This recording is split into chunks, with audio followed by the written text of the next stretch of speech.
अस्सलाम वालेकुम नादरीन, आप रूबरू प्रोग्राम देख रहे हैं और मैं हूं आपका मेज़बान शौकत पराचा। हर तरफ अजीब सी सूरत हाल है। इधर पाकिस्तान में आज MKM पाकिस्तान के रहनुमा मुस्तफ़ा कमाल का माफ़ीनामा मुस्तरद हो गया, लेकिन सेनेटर फैसल वाडा को मोहलत मिल गई कि वो माफ़ी मांगते हैं या नहीं मांगते। अलबत्ता पैमरा फंस गया क्योंकि अदालती प्रोसीडिंग्स के दौरान रिमार्क्स को रिपोर्ट करने पर पाबंदी लगाई थी। आज सुप्रीम कोर्ट ने पूछ लिया कि क्या वजह है। उधर भारत में वैसे तो नरेंद्र मोदी की जमात बीजेपी या उनका इत्तेहाद इलेक्शन जीत गया। 272 का जो एक मतलूबा फिगर है वज़ीर आज़म बनने के लिए, उससे ज़्यादा नरेंद्र मोदी को मिल गई सीटें। लेकिन फिर ये तासर क्यों है कि नरेंद्र मोदी हार गए, नरेंद्र मोदी का बयानिया हार गया। कांग्रेस या कांग्रेस का इत्तेहाद तो अक्सरियत तो नहीं ले सके। नरेंद्र मोदी ने आज इस्तीफ़ा दिया वज़ीर आज़म की हैसियत से और 8 जून को वो तारीख़ी तौर पर थर्ड टाइम वो वज़ीर आज़म बन जाएंगे भारत के। फिर ये हारे कैसे, ये बड़ा अहम सवाल है। पूरी भारतीय कैंपेन के दौरान, इलेक्शन के दौरान भारत का मीडिया मजबूर हो गया ये कहने के लिए कि one man from Pakistan has turn the table, और वो वन मैन थे या हैं साबिक वफाकी वज़ीर इत्तलात जनाब फवाद चौधरी साहब, और आज हमारे रूबरू भी फवाद चौधरी साहब हैं। चौधरी साहब बहुत शुक्रिया। ये आप मेरे शो में लास्ट टाइम आए तो मैंने आपसे सवाल पूछा था कि आपके लिए कोई सरप्राइज़ है, तो आपने कहा हाँ सरप्राइज़ हो सकता है। सरप्राइज़ तो आ गया, अब की बार 400 पार वाला वो नज़रिया ख़त्म हो गया। आप यहाँ पर बैठ के चीज़ें भांप गए, बीजेपी पूरी पार्टी ना भांप सकी, पूरी सरकारी मशीनरी ना भांप सकी, इंडिया का पूरा मीडिया ना भांप सका। देखिए पराजा साहब, एक तो खैर आपकी बड़ी मेहरबानी, आपने बड़ी जो है वो आप काइंड वर्ड्स आपने यूज किए, आई एम सो ग्रेटफुल। देखिए मामला जो है ना वो ये है कि जब आप ये जो इलेक्शंस हुए हैं उन इलेक्शंस की जो पस मंजर है ना, वो असल सरप्राइज ये है कि पाकिस्तान में आमतौर पे तो ये होता था कि हिंदुस्तान का इलेक्शन पाकिस्तान में बड़ा दिलचस्पी से देखा जाता था और पाकिस्तान का इलेक्शन हिंदुस्तान में बड़ी दिलचस्पी से देखा जाता था। लेकिन समहाउ इस बार हिंदुस्तान के इलेक्शन में चूंकि पाकिस्तान का अपना इतना रौला पड़ा हुआ है कि वहां पे कोई इतनी ज्यादा इसको यहाँ पे दिखाया नहीं गया, लोगों को पता भी नहीं था क्या हो रहा है, किस पस मंजर में इलेक्शन हो रहा है। भारत का जो इलेक्शन हुआ है वो देखिए, एक तो जो पाकिस्तान के अपने हालात हैं, यहाँ तो खैर हद ही हो गई, इतनी धांधली और इतना कुछ तो हिंदुस्तान में नहीं हो सकता वहां के निजाम में, ना ही वहां पे इदारे जो है वो इतने बाहर जाते हैं। लेकिन इस बार क्या हुआ कि वहां पर भी बहुत ज्यादा जो नरेंद्र मोदी हैं उन्होंने एक अथॉरिटेरियन स्टाइल में इलेक्शन करवाए। आपको मालूम है कि नरेंद्र मोदी तकरीबन 20 साल से चीफ मिनिस्टर और प्राइम मिनिस्टर चले आ रहे हैं। पहले वो गुजरात में बहुत ही एक समझिए हाई हैंडेडनेस रही उनकी। 2000 मुसलमान उनकी हुकूमत में फसादात में जो है उसको शहीद किया गया, गोदरा वाले फसादात में, गुजरात के फसादात में। और उसके बाद जब वो प्राइम मिनिस्टर बने तो उन्होंने आके यहाँ पे जो राम मंदिर का कजिया था उसको आगे बढ़ाया और सारी पॉलिटिक्स ही आपको मालूम है। अच्छा, मैं उस पे आता हूँ, मैं राम मंदिर पे आता हूँ, लेकिन ये जितने भी हार जीत होती रही, ये कंगना रावत तो जीत गई। हाँ, कंगना रावत के जीतने का तो बहुत ही दुख हुआ है, एक बहुत ही मुस्लिम हिटर। और लेकिन बहरहाल चलिए, ननवीत राणा जो है वो हार गई और ये स्मृति ईरानी हार गई, तो थोड़ा सा एक माधुरी लट्ठा भी हार गई जो मस्जिद की तरफ तीर चलाने के निशान बना रही थी, और अवैसुद्दीन अवैसी जीत गए उनके मुकाबले में। लेकिन ये कंगना रावत कैसे जीत गई? बस अभी मेरा ख्याल है कि उनकी पहली बार थी शायद, तो लोगों ने जो है वो उनको वोट दे दिया। हालांकि उसका डिजर्व नहीं करती थी कभी भी, ना ही उनका कोई लेवल है ना कुछ है, बहुत ही एक अहमकाना किस्म की उनकी कैंपेन थी। लेकिन ओवरऑल मैं समझता हूँ जिस तरह से आपने कहा, प्राचा साहब आपके जो पिछले प्रोग्राम में आपने और मैंने डिस्कशन की थी, जी जी। टू बी फेयर अगर हमें ये इंडियन मीडिया क्रेडिट दे तो उसे देना चाहिए कि हमारा प्रोग्राम जो था वो ज्यादा इंफॉर्मेटिव था, हिंदुस्तान के इलेक्शन के और ऊपर ज्यादातर ज्यादा रियलिटी के, हकीकत के करीब था। It was close to reality. जो हम असेसमेंट कर रहे हैं आप कर रहे थे, मैं तो खाली क्वेश्चन पूछ रहा था। चर साहब, that's your wisdom in fact. आपकी बड़ी नजर है सारे मामलात के ऊपर, आप फॉरेन अफेयर्स को इतने अच्छे से कवर कर रहे हैं, आपको बड़ा जबरदस्त चीजों का अंदाजा भी होता है। देखिए इसमें जो सबसे इंटरेस्टिंग चीज हुई है वो ये है कि देखिए जो शुरू आपने अपने इंट्रो में जो बात कही कि अक्सरियत तो ले गए हैं, तो फिर क्यों समझा जा रहा है कि नरेंद्र मोदी हार गए? यही मेरा सवाल है, यही मेरा सवाल है कि 290 से ऊपर अभी तक नशिस्तें हैं, 272 चाहिए। वो वज़ीर आज़म बन रहे हैं 8 जून को। फिर ये तासर है क्योंकि मोदी पिट गया, मोदी का बयानिया पिट गया, मोदी जी हार गए, बीजेपी हार गई। जी, इसमें ना दो चीजें हैं। एक तो ये है कि इलेक्शन एक बड़े ही ज्यादा एक अथॉरिटेरियन माहौल में हुआ था, जहां पर पहली दफा इलेक्शन कमीशन ऑफ इंडिया जो है उसको बिल्कुल सबड्यू कर दिया गया। आपने कल जो है बड़ा अच्छा किया, मैं समझता हूँ पीटीवी ने जो यहाँ पे प्रेस कॉन्फ्रेंस भी दिखाई राहुल गांधी की, जी जी। ताकि पता हो कि उधर क्या चल रहा है, और बाकी टेलीविजन ने भी काफी जो है उन्होंने इसको दिखाया। जो उन्होंने कहा कि हम एक पूरे सिस्टम को शिकस्त दे के आए हैं।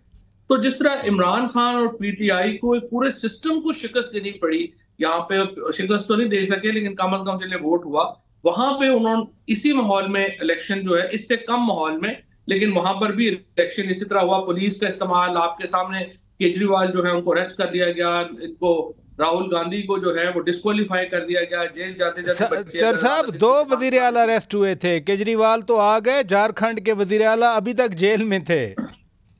वो अभी तक जेल में थे, बिल्कुल आपकी बात सही है, और अभी केजरीवाल तो दोबारा जेल चले गए। जी जी। अब इस माहौल, जब इन्होंने, अमित शाह ने क्या किया कि तमाम जो स्टेट एजेंसीज हैं उनको वेपनाइज किया गया पोजीशन के आगे, और फिर जिस तरह से मुसलमानों के खिलाफ एक नफरत अंगेज मुहिम चलाई गई। आपने नरेंद्र मोदी की वो तकरीर तो सुनी ही होगी जिसमें उन्होंने कहा कि अगर आपने कांग्रेस को वोट दिया तो ये मंगलसूत्र भी छीन लेंगे आपका, और ये तो बच्चे बहुत पैदा करते हैं, और ये सारा वसाइल जो है उधर ले जाएंगे। तो एक मुसलमानों के खिलाफ एक नफरत अंगेज मुहिम चलाई गई। ये अपने सारी अपोजिशन को, जो उन्होंने अपनी पुलिस को, अच्छा, वैसे इसी पर्सपेक्टिव में अब की बार 400 पार का नारा था, अब तो 300 भी पार नहीं हुआ। इंडियन वोटर्स ने बीजेपी को क्यों मुस्तरद किया? सिर्फ इसलिए कि आप वोटर्स को बार बार उकसा रहे थे कि खड़े हो जाओ, एक्सट्रीमिज्म के खिलाफ, नफरत के खिलाफ वोट दो। आपने तो खासा कंट्रीब्यूट कर दिया इंडियन पॉलिटिक्स में इंडिविजुअल के तौर पे। नहीं, वो चले, हमने तो जो हमारा रोल था वो तो होना ही था, और हम तो यही कह रहे थे।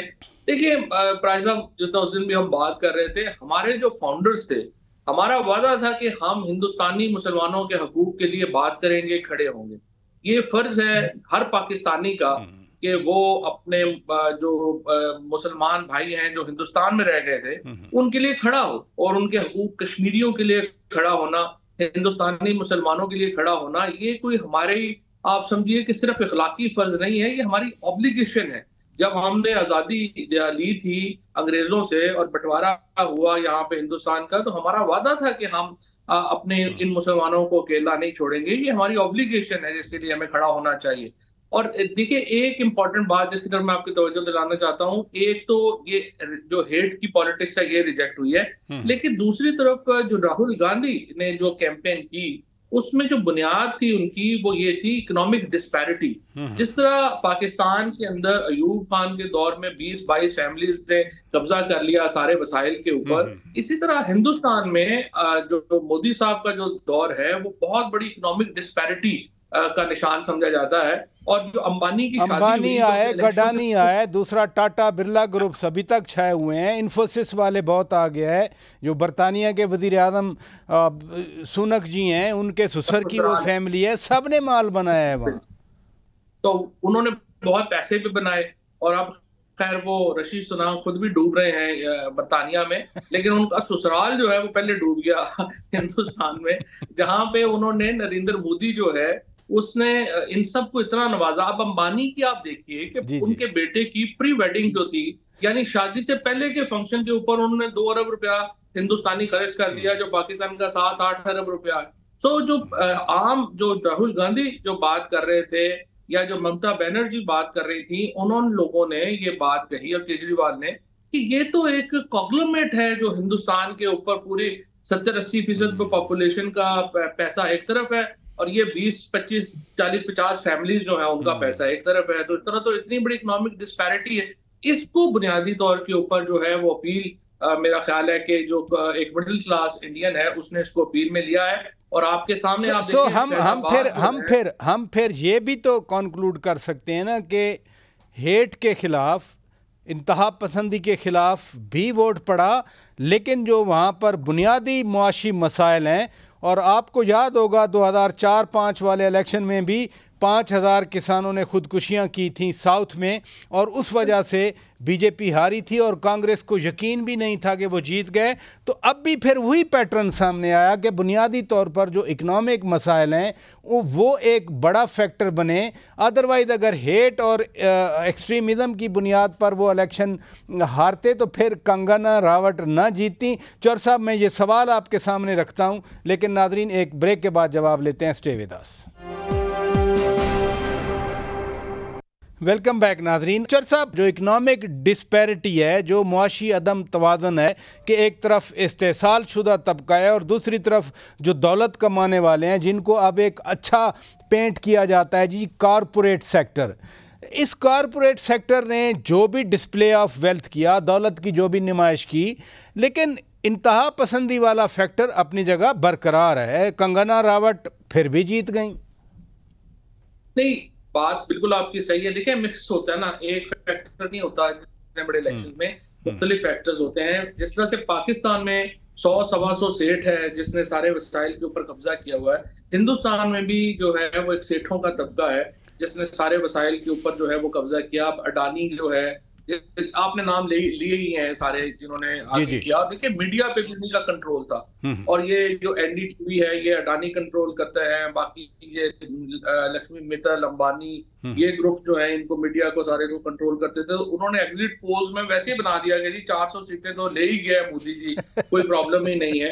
एक तरफ की इकोनॉमिक डिस्पैरिटी का जो नैरेटिव था राहुल गांधी का, वो उसने काफी जो है काम दिखाया, और दूसरी तरफ मुसलमानों ने फिर यकमुश्त होके वोट जो है वो नरेंद्र मोदी के खिलाफ। और ये जो कॉम्बिनेशन था एक मिडिल क्लास इंडियन का और जो मुस्लिम एक वोट था, इसने मिलके यूपी में जो रिजल्ट है उसको पूरा तब्दील कर दिया। फैजाबाद है जहां पे इन्होंने राम मंदिर बनाया, बाबरी मस्जिद को गिरा के बनाया, वो तो एक बिल्कुल 7-8-10 किलोमीटर की एक बिल्कुल समझिए कि कस्बा था जिसको बहुत ही ज्यादा इन्होंने उठाया और बात की और उसके ऊपर एक पूरा नैरेटिव बनाने की कोशिश की, और वो फैजाबाद से ही हार गए।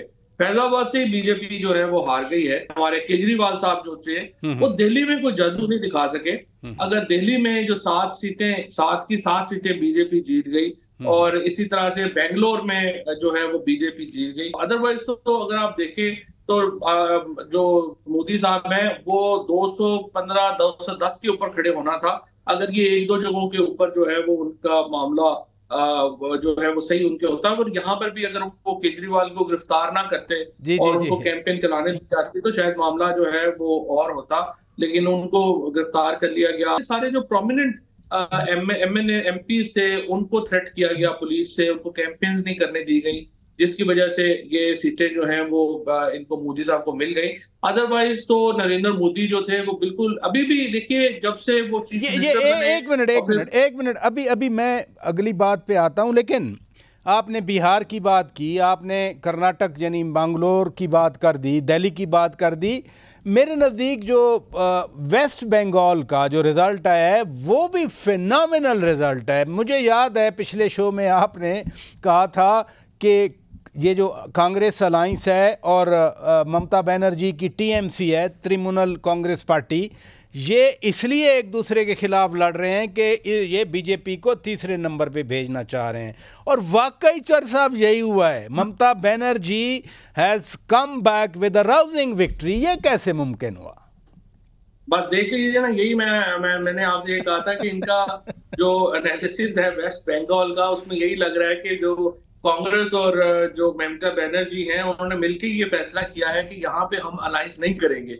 और वो एक बड़े अलायंस का वो हिस्सा है, लेकिन जो वेस्ट बंगाल है उसमें कांग्रेस जो है वो खड़ी रही, और उसका फायदा इनको ये हुआ कि जो वोट अदरवाइज तो दो पार्टियों में तकसीम होना था, वो फिर तीन पार्टियों में तकसीम रहा। और जो फायदा है वो फिर ममता बनर्जी को मिला। और आई मस्ट से कि वो भी एक एक्सट्रीमिज्म के खिलाफ एक बड़ी आवाज है, और हमेशा ही वो एक स्ट्रॉन्ग आयरन लेडी है इंडिया की, बंगाल की, जिस तरीके से वो खड़ी हुई है। और फिर खैर जो आपके सामने अमेठी में और वो जो इनकी यूपी में जो अपना इनका स्ट्रॉन्ग होल्ड है कांग्रेस का, और स्ट्रॉन्ग होल्ड है नेहरू फैमिली का, उसमें भी जो वापसी हुई, राहुल गांधी 4 लाख वोटों से जीते हैं अपनी सीट रायबरेली की। तो वो भी, उससे भी अंदाजा आप लगा सकते हैं कि हाँ, एक और बड़ा इंटरेस्टिंग मेरा ख्याल है हम मिस ना करें, जो कश्मीर में हुआ, उमर अब्दुल्ला हारे, जी एक जी। बिल्कुल कॉमनर थे।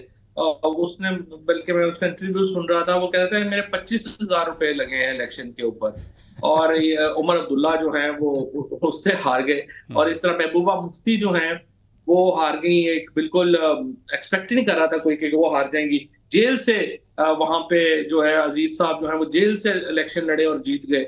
सो कश्मीर में भी काफी जो है वो इंटरेस्टिंग रिजल्ट्स जो हैं वो आए। अच्छा, एक और भी इंटरेस्टिंग चीज़ वो भी मैं ज़रूर आपके सामने रखना चाहता हूँ कि शोले वाली बसंती भी जीत गई, शत्रुघ्न सिन्हा भी जीत गए। आप इनकी जीत को कैसे देखते हैं? जी बिल्कुल, शत्रुघ्न सिन्हा जीत गए हैं बंगाल से, और उनको बड़े तवील अरसे से अब पॉलिटिक्स में है, हाँ। और उन्होंने अपना मैनेजमेंट जो है उनकी, अब जाहिर है वो, अब वो एक सीजन्ड पॉलिटिशियन है। एक्टर तो जाहिर है वो थे, लेकिन वो एक सीजन्ड पॉलिटिशियन के तौर के ऊपर सामने आए। और शोले फिल्म वाली बसंती कैसी जीती? वो भी बहुत जबरदस्त जीती है जी। और जाहिर है कि अब जीत हार तो इलेक्शन में होनी ही होती है। और ये इस दफा वैसे ज्यादातर जो पहले ज्यादा था, मैं देखता था कि ज्यादा लोग जो थे ना वो बॉलीवुड से उनको टिकट दिए जाते थे। इस बार लेकिन काफी कम मिले हैं, और कम मिले। वो भी जो है वो कुछ, अगर चाहिए राम मंदिर में तो उन्होंने तमाम लोगों को बड़ा कोशिश करके बुलाया, वहां तेंदुलकर को भी बुलाया, अमिताभ बच्चन को भी बुलाया, बाकी सब को बुलाया, लेकिन इन सब लोगों ने टिकट लेने से इनकार कर दिया बीजेपी का। तो वरना तो इनका दिल तो था कि हम जरा शो ऑफ कर लेंगे ये सारे हमारे साथ।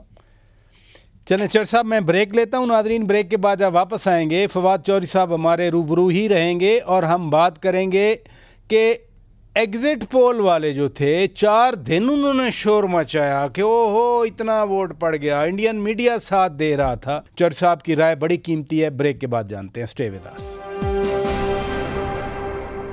वेलकम बैक नाजरीन, आप रूबरू प्रोग्राम देख रहे हैं। आज हमारे रूबरू हैं साबिक वफाकी वज़ीर इत्तलात जनाब फवाद चौधरी साहब, और हम बात कर रहे हैं भारत में होने वाले इलेक्शन के हवाले से। नो डाउट कि 1 अरब वहाँ पर 1.4 बिलियन 1.4 अरब लोग रहते हैं। वो सबसे बड़ी डेमोक्रेसी है। उन्होंने अपने वोट को एक्सरसाइज किया, जो हक है उन्होंने उसका इस्तेमाल किया, और रिज़ल्ट्स भी जो शायद हुकूमतें चाहती हूँ वैसे नहीं आए। चूँकि नरेंद्र मोदी जी वहाँ पर सिटिंग वज़ीर आज़म थे, उनकी काबीना मौजूद थी, वहाँ निगरान हुकूमत का कोई कॉन्सेप्ट नहीं है, लिहाजा जो वज़ीर आज़म है वही रहेगा। इलेक्शन जीत गए तो नए वज़ीर आज़म आएंगे, वही आ रहे हैं इस बार नरेंद्र मोदी।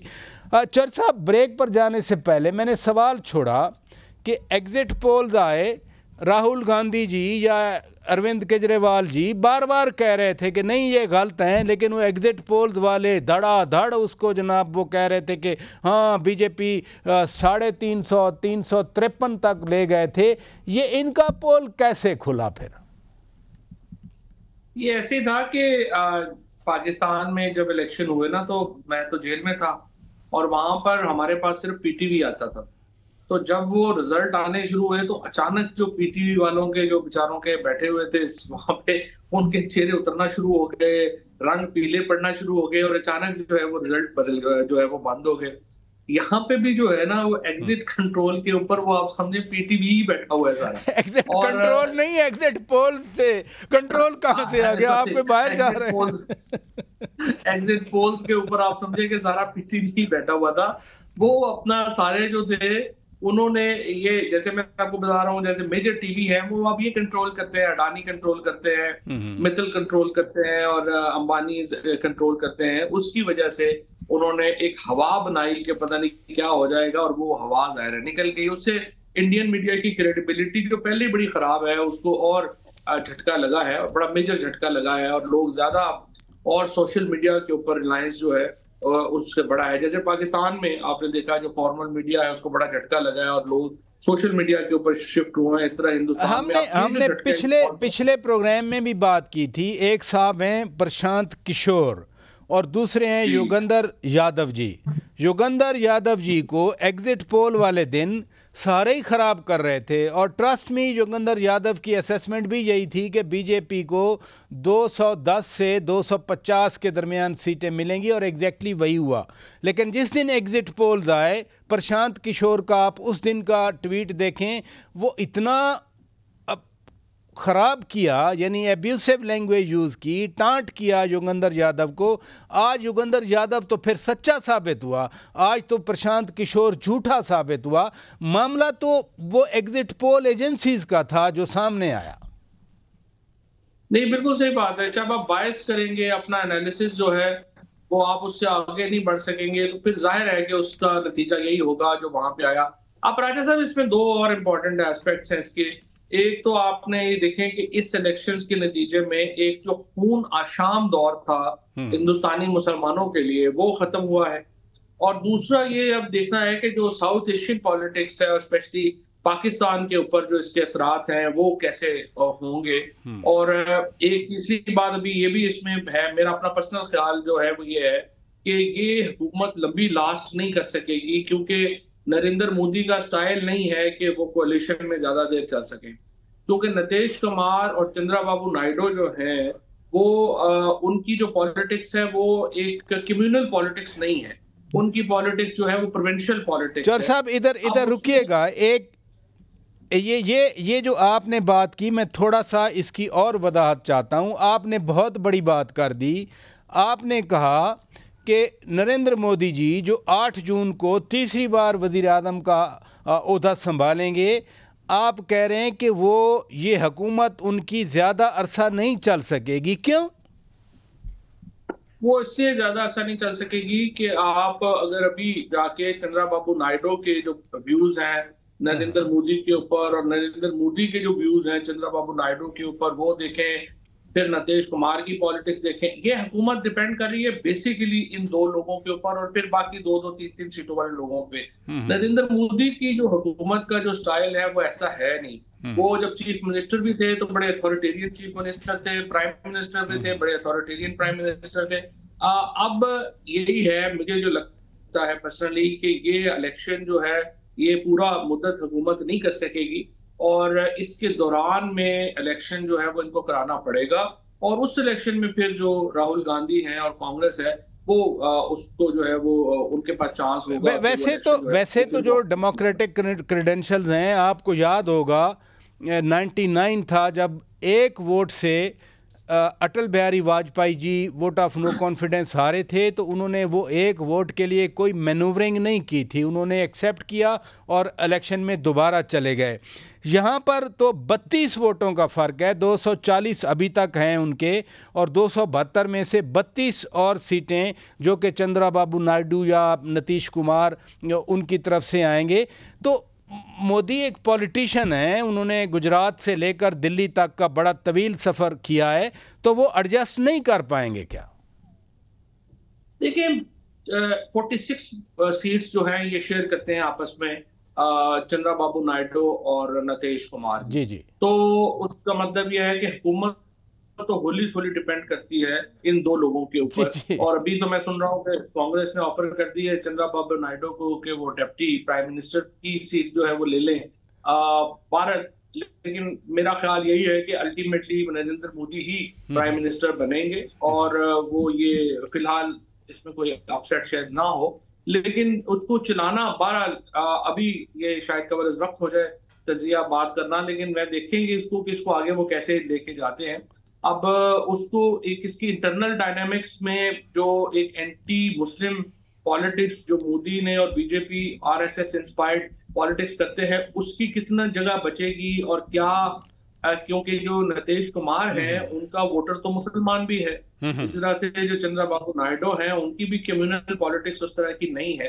तो क्या ये बीजेपी और आरएसएस की जो एक मंत्रा है उसको वो आगे बढ़ाएंगे, और इस तरह के जो, और फिर जो जिस किस्म की अथॉरिटेरियन गवर्नमेंट की आदत है नरेंद्र मोदी को, क्या ये दोनों उसमें हिस्सेदार बनेंगे या नहीं बनेंगे, ये तो अभी वक्त ही बताएगा। खासे दूसरी जो चीज है, मुसलमान भी जीते हैं कांग्रेस के प्लेटफॉर्म से भी, समाजवादी पार्टी से भी। नरेंद्र मोदी इस सूरत हाल में जब वो वज़ीर आज़म बन जाएंगे तो पहले तो मेजॉरिटी थी, उनके पास पूरी पावर होती थी, कारपोरेट सेक्टर तो अब भी उनके साथ है, लेकिन एक धचका तो ज़रूर लगा है, चाहे उन्होंने विक्ट्री स्पीच गुज़श्ता रात कर ली थी, लेकिन इस जो एक कदगन सी समझ लें अथॉरिटेरियन पावर के बरक्स, उसमें रहते हुए आपको क्या नज़र आता है भारतीय वज़ीर आज़म नरेंद्र मोदी जी की पाकिस्तान के बारे में क्या अप्रोच रहेगी फिर? अब ये यहाँ पे देखिए, आपने देखा ही है कि किस तरह से उन्होंने जो अपने पाकिस्तान में उनके सबसे ज्यादा, आई वुड से कि जो एक सॉफ्ट कॉर्नर रखते हैं मोदी के लिए, नवाज शरीफ साहब रखते हैं, और फिर भी उसके बावजूद उन्होंने जिस तरह से मॉक किया, मजाक उड़ाया उनका अपने इस इलेक्शन कैंपेन में, उसके बाद नरेंद्र मोदी के कुछ ज्यादा दोस्त पाकिस्तान में बचे नहीं। मुझे नहीं पता जो शरीफ फैमिली है, how will they react to that mocking by Narendra Modi जो उन्होंने जलसों में की, क्योंकि अभी तक इन्होंने कोई उनको जवाब नहीं दिया। लेकिन दूसरी तरफ ये भी जरूर है कि नरेंद्र मोदी वो वाहिद डेमोक्रेटिक लीडर थे जिन्होंने शहबाज शरीफ साहब को मुबारकबाद दी, जी, ट्वीट किया था। उसके अलावा आपको मालूम है किसी यूरोपीय यूनियन लीडर ने, बरतानिया ने, अमेरिका ने, किसी भी मुल्क ने अब तक शहबाज शरीफ साहब को मुबारकबाद नहीं दी इलेक्शन जीतने की, अहदा संभालने की, जो कि एक बड़ी एक्सेप्शन है कि नरेंद्र मोदी के अलावा किसी ने नहीं दी। तो लेकिन बाद में उन्होंने उनको मौक भी कर दिया, मजाक भी उड़ा दिया शरीफ फैमिली का। आप पता नहीं ये उसको कैसे देखेंगे और कैसे आगे बढ़ाएंगे। लेकिन एक सिर्फ जरूर बात है कि जब फॉर्मेशन कमांडर्स की मीटिंग हुई उसमें उन्होंने जो हिंदुस्तानी मुसलमानों की हालात हैं और जो कश्मीर है उसके ऊपर बड़ा सख्त मौकफ जो है वो अपना दिया है। लेकिन आपके प्रोग्राम में भी बात हुई कि क्या फॉरेन ऑफिस फॉर्मेशन कमांडर्स के जो स्टेटमेंट है उसके ऊपर कोई आगे बढ़ाएगा। तो अब आप फॉरेन ऑफिस को ज्यादा जाहिर है बेहतर जानते हैं, समझते हैं, अभी तक कोई पब्लिक स्टेटमेंट तो नहीं आई है। एक नरेंद्र मोदी जी की एक स्टेटमेंट है, हम वो दिखा भी रहे हैं, उसमें वो कह रहे हैं कि पाकिस्तान हासिल कर लिया इन लोगों ने, ये जाने, ये भुगतें, ये खुशी मनाएं, ये उनका मुल्क है। तो ये नरेंद्र मोदी जी की तरफ से ये बयान आप समझते हैं कि एक उस हकीकत को अब तस्लीम करना है फाइनली मोदी जी की तरफ से जो अटल बिहारी वाजपेयी जी ने फरवरी 99 में लाहौर में आके तस्लीम की थी? नहीं, वाजपेयी तो उनकी तो और बात थी, वो तो एक दानिश्वर थे, वो तो एक इंटेलेक्चुअल आदमी थे। मोदी जो हैं वो तो बिल्कुल एक नहीं है, वो तो एक तरह गंवार पने के करीब है। और इसमें भी जो उन्होंने बयान दिया उसमें उन्होंने पाकिस्तान को मॉक किया है। उन्होंने कहा हमें जरूरत ही नहीं है पाकिस्तान की, कोई ताल्लुक बनाने की, आपने ले लिया मुल्क अलहदा, अब आप अपनी 2 वक्त की रोटी अरेंज कर लें तो बड़ी बात है। और हिंदुस्तान में मैं जब भी कमेंट करता हूँ वो बीजेपी के बहुत सारे जो ट्रोल्स हैं वो मुझे यही लग रहे होते हैं कि आप लोगों के पास 2 वक्त की रोटी नहीं है खाने को, ये वो। मुझे लगता है कि पाकिस्तान के बारे में बहुत गलतफहमी है वहां पे कि पता नहीं यहाँ पे कितना जो है वो बुरा हाल है। और चर साहब इस दफा सरप्लस गंदम है, हमारे किसान रुल गए। 3900 रुपए मन था जो 2800 रुपए मन कोई नहीं ले रहा, तो हमारे पास तो इतनी गंदम वापस पड़ी है, हम कहाँ 2 वक्त की रोटी के लिए तरस रहे हैं। मुझे यही लगा कि उनको शायद बिल्कुल ही पता नहीं है कि पाकिस्तान के हालात क्या है। तो आप देखिए कि विज़ा विज़ चाइना और विज़ा विज़ पाकिस्तान जो स्ट्रेटजी होगी नरेंद्र मोदी की, वो एक इंटरेस्टिंग देखते हैं कि उसमें उनकी अब जो इंटरनल है, अब तो एक तो देखो ना, ये भी बड़ा मजेदार है इस वक्त काम कि अब उर्दू बोलने वाले और जो मुसलमान हैं उनका वोट चाहिए नरेंद्र मोदी को अपनी हुकूमत को कंसोलिडेट करने के लिए, और उन्हीं लोगों का वोट चाहिए जिनके ऊपर वो इतना ज्यादा जो है वो जिन्हें वो इतना नापाक समझते थे। और पाकिस्तान से ताल्लुकात भी प्राचा साहब बड़ी सीधी बात है, हिंदुस्तान को पाकिस्तान से ताल्लुकात बहुत ज्यादा जरूरत है बनाने की बनिस्बत उसके पाकिस्तान को जितने हिंदुस्तान से बनाने हैं, क्योंकि ये हिंदुस्तान को पाकिस्तान से ताल्लुकात अगर बनते हैं तो अफगानिस्तान से उनका एक्सेस होता है, सेंट्रल एशिया से उनका एक्सेस होता है, चाइना से एक्सेस बहुत बेहतर हो जाता है, स्पेशली नॉर्थ इंडिया का। तो ये तो एक एक्सेस की बात है, ट्रेड रूट्स की बात है, जो हिंदुस्तान को बहुत फायदा होगा अगर ताल्लुकात बनाएंगे। और नहीं बनाएंगे तो हमने 76 साल बगैर ताल्लुकात के गुजार लिए हैं, बाकी वक्त भी गुजर जाएगा। कश्मीर का मसला जो है उसको बहरहाल हल करना होगा, और कश्मीर के मसले के ऊपर एक संजीदा गुफ्तगू जो है उसकी जरूरत है। अब पता नहीं नरेंद्र मोदी जो है वो आगे ये कर पाएंगे या नहीं कर पाएंगे, और उनकी अपनी जो इंटरनल पॉलिटिक्स है वो उसकी इजाजत दे पाएगी या नहीं दे पाएगी। क्योंकि अब एक और चीज भी आपने प्राइसल जेन में रखनी है कि ये मोदी साहब का आखिरी दौर है, और अब अगली जो पॉलिटिक्स है, अगर मुझे पर्सनली नहीं लगता कि ये 5 साल पूरे कर पाएंगे, लेकिन अगर वो 5 साल पूरे कर भी पाते हैं तो फिर भी अगली जो प्राइम मिनिस्टर है उसका बीजेपी के अंदर अब उसकी रेस लगनी है। अब वो योगी साहब होते हैं, अमित शाह होते हैं, राजेंद्र नाथ होते हैं, कौन होता है हमें नहीं पता कि कौन इस रेस को जीत सकता है। ये भी एक बहुत बड़ा सवाल है। और चर साहब, आपने फिर एक ब्रेकिंग खबर दे दी भारत के लिए कि आपको ये हुकूमत जो 8 जून से अब बरसर इक़्तिदार आएगी वो अपनी मुद्दत पूरी करती हुई नज़र नहीं आती। बहरहाल बहुत शुक्रिया, आपने वक्त निकाला। नाजरीन, अपने मेज़बान शौकत पराचा को इजाज़त दीजिए। खुदा हाफिज़।